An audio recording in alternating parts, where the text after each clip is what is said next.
Tu connais cette phrase, «Non mais c'est pas ça la vraie vie. Reviens à la réalité, réveille-toi.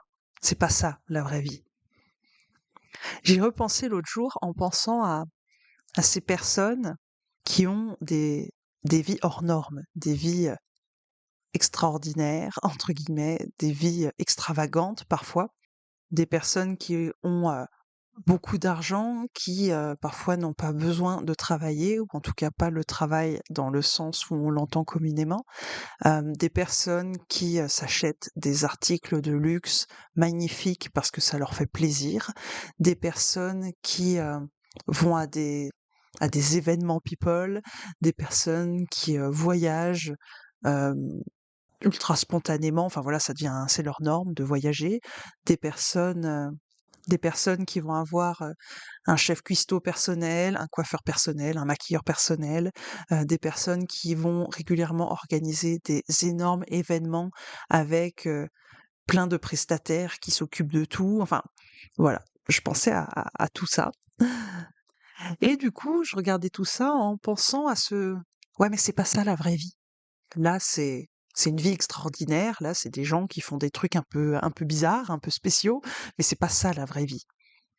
Et je me suis entendue penser ça et justement, j'ai fait ce petit pas de recul en me disant: «Mais, pourquoi on dit ça? Pourquoi la vraie vie, ça serait pas ça?» Parce que du coup, en miroir, c'est quoi la vraie vie? Est-ce que la vraie vie, c'est, de galérer? Est-ce que la vraie vie, c'est, de pas faire ce qu'on aime, de pas se faire plaisir? Est-ce que la vraie vie, c'est, d'être frustré, d'être limité? C'est quoi qu'on vient dire quand on vient dire: «C'est pas ça la vraie vie»? Et tu vois, ça me fait repenser à une personne qui, à un moment, mon mari était en saisonnier et du coup, il y avait 6 mois dans l'année où il était à la maison à écrire ses romans et à être avec sa femme et sa fille et 6 autres mois dans l'année où il travaillait de façon, plus classique et du coup, je repensais à cette personne qui nous avait dit, au moment où on allait passer dans les 6 mois de travail: «Ah bah, là, vous allez retourner dans la vraie vie».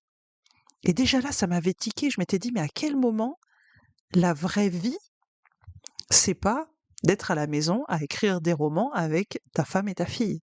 Pourquoi la vraie vie, on insinue forcément que c'est, difficile, que c'est galérer, que c'est, pas faire ce que t'aimes? Parce que bien souvent derrière cette phrase, c'est ça qui se cache. Pourquoi la vraie vie, ce serait pas justement de profiter un max de cette vie, de se faire plaisir? Est-ce que finalement ces personnes avec des modes de vie hors normes et extravagants, c'est pas elles qui sont le plus dans «le vrai» entre guillemets? Je trouve qu'il y a vraiment un truc dommage de se dire que, la vraie vie, c'est, c'est sous-entendu, comme je le disais, la galère, la difficulté, la limitation et que ces gens-là dont je parle, non mais ça, c'est pas la vraie vie. Et justement, il y a cette idée que, bah, ces gens-là, ils ont pas une vie normale. Comme je le disais, c'est hors des codes, c'est hors normes, c'est exubérant, c'est des vies, qui paraissent inaccessibles. Tu vois, il y a un peu ce côté, piédestal, podium, loin de nous. Nous, on est, dans des vies normales, mais j'avais envie de reposer par ici que, ce n'est pas parce que c'est la norme autour de toi d'être dans un travail qui nous déplaît et dont on se plaint toute la journée que c'est normal. Ce n'est pas parce que c'est la norme autour de toi d'être dans une relation qui nous rend malheureux et dans laquelle on reste par confort que c'est normal. Ce n'est pas parce que c'est la norme autour de toi de galérer à finir ses fins de mois et d'être toujours dans la privation que c'est normal. La norme n'est pas la normalité. Il y a plein de choses qui sont plus ou moins devenues une norme, alors que c'est pas normal en fait quand on y réfléchit. Et heureusement d'ailleurs, parce qu'il y a énormément de choses qui ont évolué dans l'histoire, parce qu'on s'est dit que la norme actuelle n'était pas normale et qu'il fallait la changer. Et Dieu merci que qu'il y ait eu ces prises de conscience-là et ces évolutions-là. Donc finalement, toutes ces vies hors normes qu'on voit de loin, est-ce qu'on pourrait pas juste ouvrir la possibilité que ça devienne nos vraies vies, que ça devienne nos normes?